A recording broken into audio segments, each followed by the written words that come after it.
All right, we're gonna do this old school. Sorry about that, but it's the best way my technology is working today. So we're talking about completing this square. Remember, there's three steps that you need to follow. You need to find B and then find half of it. So right here, we've got A, B, C, right? So B, we're gonna find half of it. We're gonna take whatever half of B is and we're gonna square it. We're gonna add it to both sides of our equation, and then we're gonna be able to factor it to solve, okay? So the first step we need to do is we need to move this C over. We're just gonna move it over here. It'll make our life a lot easier. So how do I get rid of that positive 14? I subtract 2 from each side. I'm not 2, 14, sorry.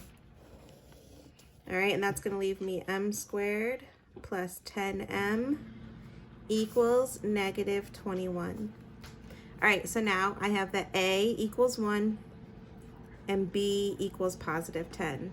So half of positive 10 is what I need to find. So 10 divided by 2, and that's going to give me 5. So I'm going to take this 5, I'm going to square it just like it says right here in this step, and I'm going to add it to both sides of my equation. So I'm going to have m squared plus 10m plus 5 squared equals negative 21 plus 5 squared. All right. So now I'm going to factor this out. It's going to be m plus 5 squared. That's the reason I left it in this form right here, because then I know right away that I know I can put it in here. And if I were to use the box method or to FOIL it out, I'd still come back with the 5 squared plus 10m plus 25. That's the same thing as 5 squared. I'm just writing it in a different way.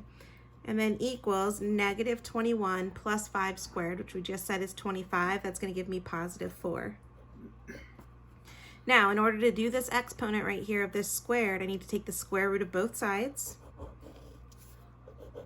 And that's going to give me m plus 5 equals plus or minus the square root of 4, which is 2. So this is where I say that we're going to set up two different equations. That way we don't get confused. M plus 5 equals 2, and m plus 5 equals negative 2. And then we're going to solve for m. So subtract 5 from both sides. I'm going to have that m equals negative 3. And I'm going to subtract 5 from both sides on this equation. M equals negative 7. So our two solutions, once we complete the square, are m equals negative 3 and negative 7. I'm hoping that kind of helps so we remember what's going on here. The main thing you need to remember is you need to get everything except for ax squared plus bx on the other side. You need to move it over, and then you need to find half of b and square that and add it to each side of the equation. Another one, let's go ahead and run through another one while we're already recording. Let's see. So I'm doing the problems from the second half of the sheet that you guys don't have. So you guys have 1 through 12. I'm doing problems from 13 through 24. So let's do this one right over here. I'll scoot down some so you can see it.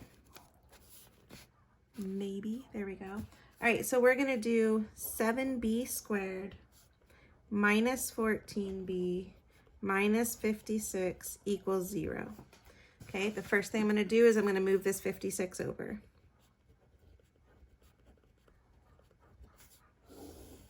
And that's going to give me 7b squared minus 14b equals 56.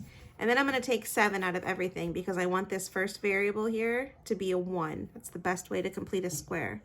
So I'm going to divide everything by 7, and that's going to give me b squared minus 2b equals 8. All right, now let's come over here. Let's find half of our b. So our b is negative 2. If we divide that by 2, that's going to give us 1. So we're going to add that to both sides after we square it. So it would be 1 squared.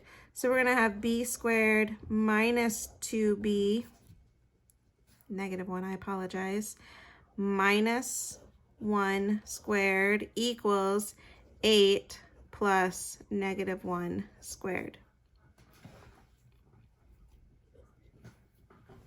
All right, let's factor it out. We're going to have b minus 1 squared equals 8 plus negative 1 squared. Negative 1 times negative 1 is going to give us our positive 1, so that's going to be 9.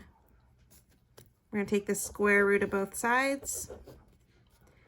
B minus 1 is going to equal plus or minus 3. Now let's set up our two equations. B minus 1 equals positive 3. B minus 1 equals negative 3. Add 1 to both sides on both equations. And we're going to have that B equals 4 and B equals negative 2. All right, let me know if you need some more help on that. It's kind of a game completing this square. It can be hit or miss on its fun factor, that's for sure, but it's just following the steps. Make sure that we find half of B and square it and add it to both sides. Let me know if you need more help.